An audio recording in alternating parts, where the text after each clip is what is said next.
Hello दोस्तों, मैं हूं मोनिका और आप सभी का स्वागत करती हूं। प्रिय दोस्तों, यदि आप कुछ अच्छा सुन रहे हैं, तो आप परमेश्वर के वचन को सुन रहे हैं।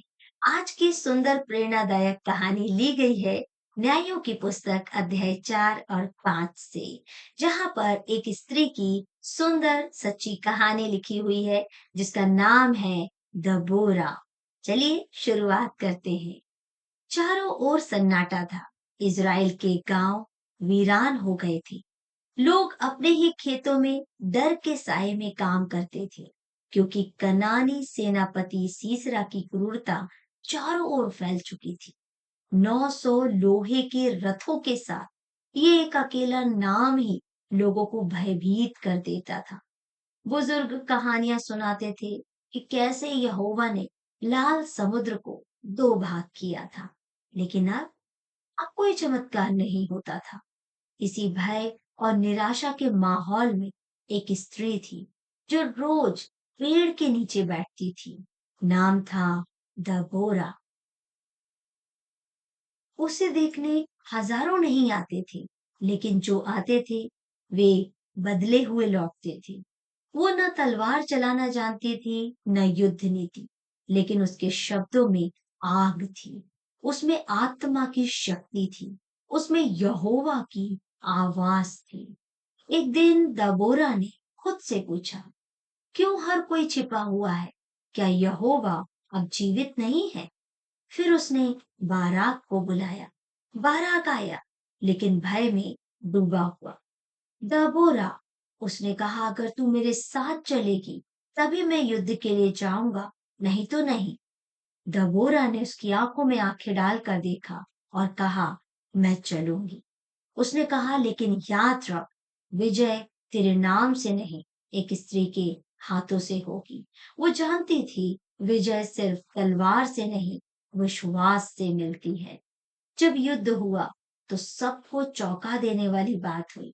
अचानक आंधी और बारिश आ गई। सीसरा के लोहे के रथ कीचड़ में फंस गए। इजरायली सैनिकों ने उत्साह के साथ हमला किया। सीसरा डर कर भागा और आखिरकार दाबोरा की अगुवाई में एक स्त्री खड़ी हुई। नाम था याएल। उसने सीसरा को मार गिराया। यह न सिर्फ एक युद्ध की जीत थी, यह विश्वास की जीत थी।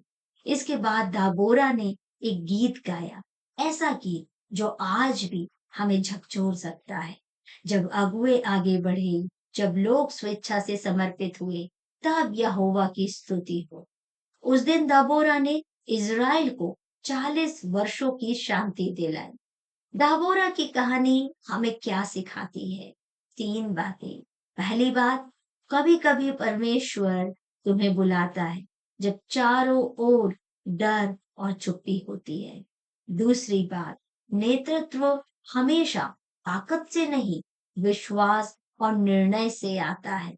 और तीसरी बात, जब कोई तैयार नहीं होता, तो परमेश्वर एक साधारण स्त्री को असाधारण बना सकता है।